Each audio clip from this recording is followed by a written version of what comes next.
मेरा प्रिय दाजु भाई तथा दिदी बहिनीहरू, आज तपाईहरूको समक्ष सूरतुल कारियाको नेपाली भाषामा अनुवाद लिएर उपस्थित भएका छौं।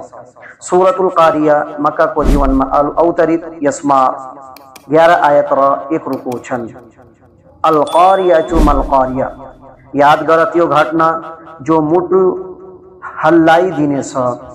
के हो मुटु हल्लाइदिने घटना? वमा अदराका मल कारिया, हे सम्बोधित व्यक्ति, तिमीलाई थाहा छ त्यो मुटु हल्लाइने घटना के हो? यौम यकुनुन नासु कल फराशिल मबसूस, जुन दिन मान्छेहरू किरामिराहरू जसरी छरिएका हुनेछन्।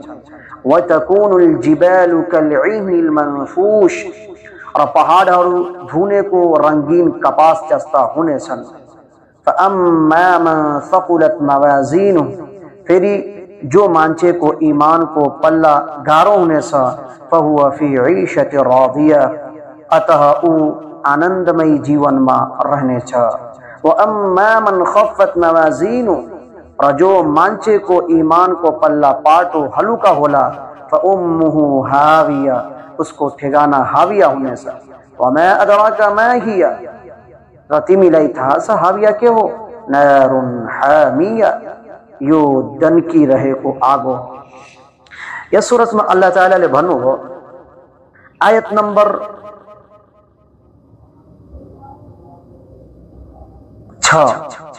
6 र 7 मा हेर्नु।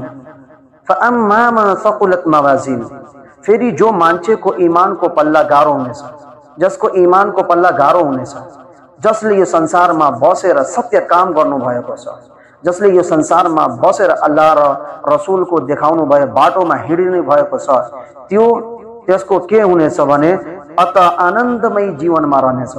यहाँ पनि, यहलोकमा पनि, अनि महाप्रलयको दिनमा पनि, जन्नतमा पनि। व अम्मा मन खफ्फत मवाजिनु, र जो मान्छेको ईमान को पल्ला हलुका हुनेछ। अब त्यसको ठिकाना कहाँ हो? हलुका पल्लो कसको हुनेछ?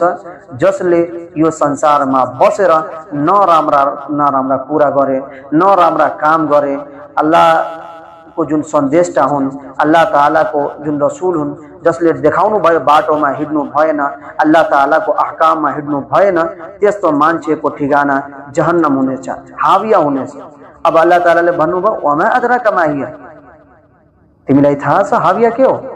हाविया भने नारुन हामिया, यो दनकी रहेको आगो हाविया, जसको ईमान को पल्ला हलुका होला, त्यसको ठिकाना हाविया हो।